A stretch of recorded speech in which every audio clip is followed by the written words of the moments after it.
Welcome back to Old Man Van Running. Again, we're here in the Old Man Van Cave, the Old Man Van Castle. I'm here to give you my 100+ mile review of, the On Cloudmonster.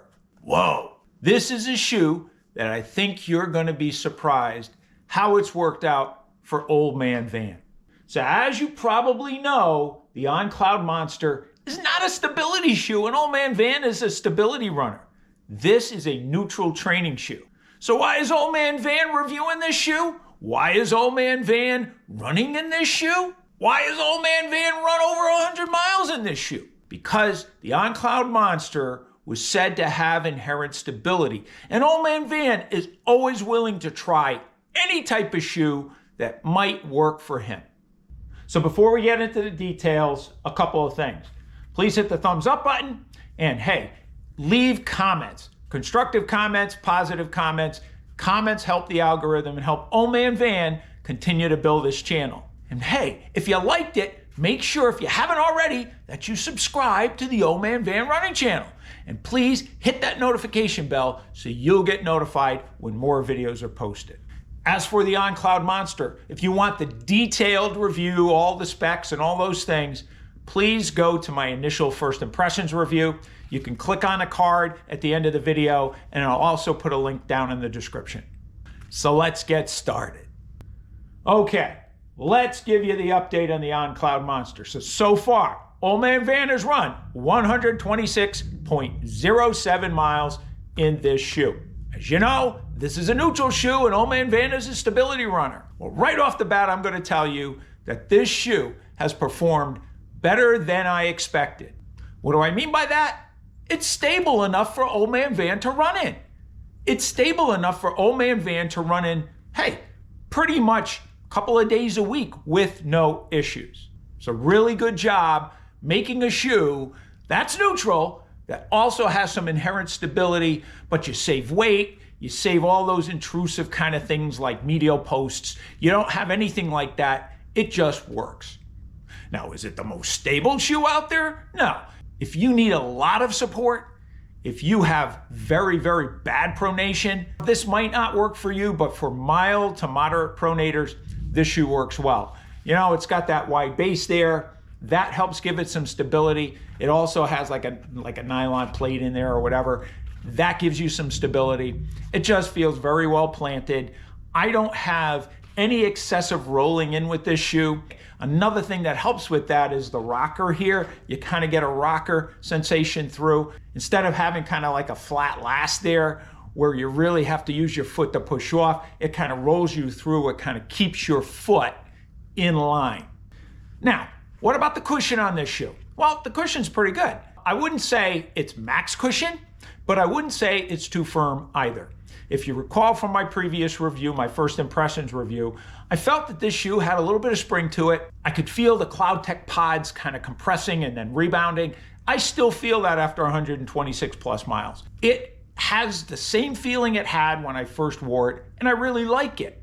Is it a shoe that I think I would use when I'm really tired and going for an extra long run, maybe over 15 miles? Maybe not, but could I run that far in it? Probably. And again, I think it's got enough rebound and enough spring in it, and you can feel that compression. I think that compensates for the foam not being the squishiest foam out there. Fit. I haven't had any problem with the fit.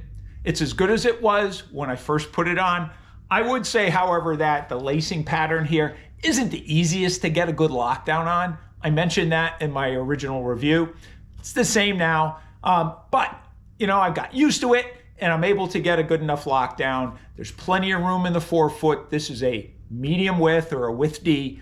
I have no problems with that. My foot's not swimming around. I'm not getting hot spots or blisters, so good there. There was a little bit, you know, this cutout here was a little bit kind of wacky, a little bit different kind of shape here. I was wondering if I was going to have problems maybe right under the ankles there with it digging in. Have not had that problem whatsoever. You know, there's good padding here, but it's not overdone. I really like it. Again, the laces, nice and flat, not a lot of flex to them, so that's good. It's a thin, kind of minimalist tongue here, and I like that as well. There's just enough padding up the top here so it doesn't put too much pressure on the top of my foot when I get a lockdown, but I'm not having any issues with it.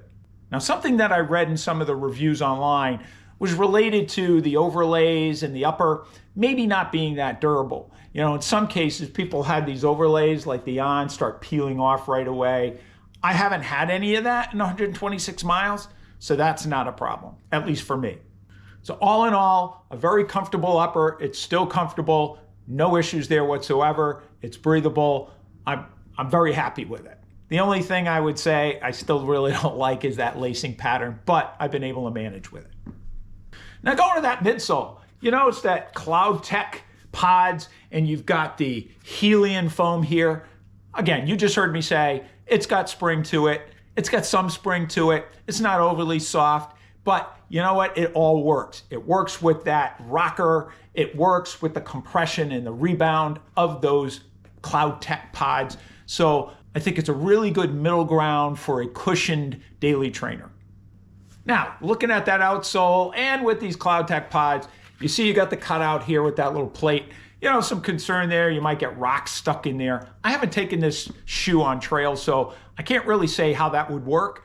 I have taken it on, you know, some side trails by the paved trail where it's not a lot of rocks, but it's sand and it's dirt, and no issues there whatsoever. I haven't found myself catching anything or having anything caught up in these Cloud Tech pods, so no real issue there. From a durability standpoint, I am getting some wear here after 126 miles, some significant wear, I think. By 150 miles, there's not going to be anything left there because that's where I tend to heel strike. There's a little bit wear, I think, right here in the toe area, but not too bad. But one thing I'm going to give you a little tip on, okay? I've been using a product since I was a teenager, since the 70s, when the original like Nike waffle trainers came out. And guess what that is? That is shoe goo, plain old shoe goo. So I'm gonna put some shoe goo right there on this heel. I've used it on most of my shoes when I start to see wear there. And I'm gonna tell you, this is a great product. It's been a great product for 40 years, however many years that was. And I still highly recommend using shoe goo when your soles start to wear out. So that's pretty much it on the On Cloudmonster after 126.07 miles. This shoe, albeit a neutral shoe, provides enough stability, I feel, for a mild to moderate pronator to wear comfortably and pretty much be a daily trainer that they can wear multiple times a week. The other concerns I had with the durability of the outsole, well, you know what? Like I said, I'm going to use shoe goo here. It's going to take care of that, but it is wearing a little bit faster than I would have hoped. And the other thing is I did take it out in wet pavement, not in pouring rain, but on wet pavement. And the traction isn't that great in the wet. So, you know, that's a little thing you should be careful of. It does kind of slip and slide a little bit, but it's not that bad. And lastly, the lacing, I think, needs to be improved. I just don't really like that, but I've been able to get a good lockdown nonetheless. So in my initial review, I gave the On Cloudmonster a 9.25 on a scale of 10. 9.25. That was a great score. I think the way the shoe has performed over these 126 plus miles, I'm going to keep it right there at a 9.25. It's a fun shoe. It's a shoe that I like. It's somewhat versatile in that I can pick up the pace a little bit. It's not that heavy at 9.7 ounces in a men's size 9. I like the stack height, 33 millimeters in the rear foot, pretty darn good. And it's got a 6 millimeter heel to toe drop, which I think is a really good heel to toe drop as well. So there you have it. I'm keeping the On Cloudmonster in my rotation. I really like this shoe. Hopefully On will make a few minor improvements to this shoe in its next version, but I'm really interested to see how they take this shoe to an even higher level. So thanks again for watching this video. And remember, lace up those shoes and let's get out on the roads.